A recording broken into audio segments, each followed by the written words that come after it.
C'était un bûcheron, mais bûcheron de chez bûcheron. Il était grand, il était fort, il avait les cheveux comme un buisson de ronces, la barbe comme un buisson d'épines.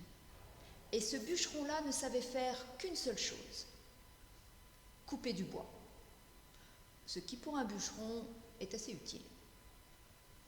Tous les matins, il sortait de chez lui avec sa hache et il passait sa journée dans la forêt à couper du bois. Et le soir, lorsque le soleil se couchait, il rentrait chez lui. Il posait sa hache près de la porte, il entrait, il jetait un fagot de branches et là il prenait la branche la plus souple, la plus dure, la plus noueuse. Il s'approchait de sa femme, il levait le bras et il battait sa femme.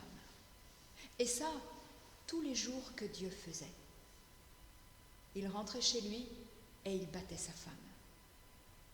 Et la femme du bûcheron ne trouvait rien à redire. Elle n'imaginait pas qu'il puisse exister autre chose.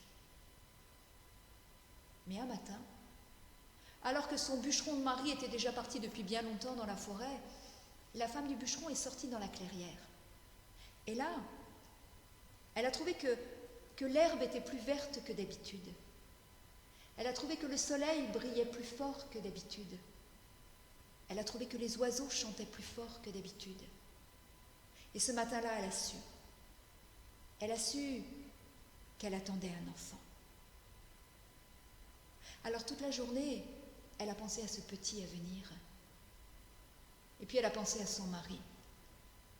Ce soir, quand il va rentrer, il va me battre. Qu'il me fasse mal à moi, ça n'a pas d'importance. Mais je ne veux pas qu'il fasse mal à l'enfant que je porte. Alors toute la journée, elle y a pensé. Et le soir, quand son mari est rentré, comme tous les soirs, il a posé sa hache, il a jeté son fagot, il a pris sa branche la plus souple, la plus dure, la plus noueuse, il s'est approché de sa femme, il a levé le bras.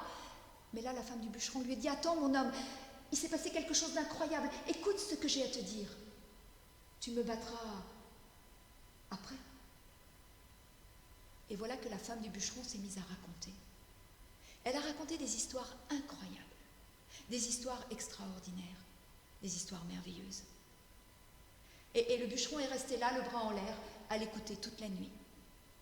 Et au matin, lorsque le soleil est passé par la lucarne, il a posé sa branche, il a repris sa hache et il est parti couper du bois. Le soir, lorsqu'il est rentré, il a posé sa hache, il a jeté son fagot, il a pris sa branche. « Attends, mon homme, écoute encore !» Et de nouveau, la femme du bûcheron a raconté.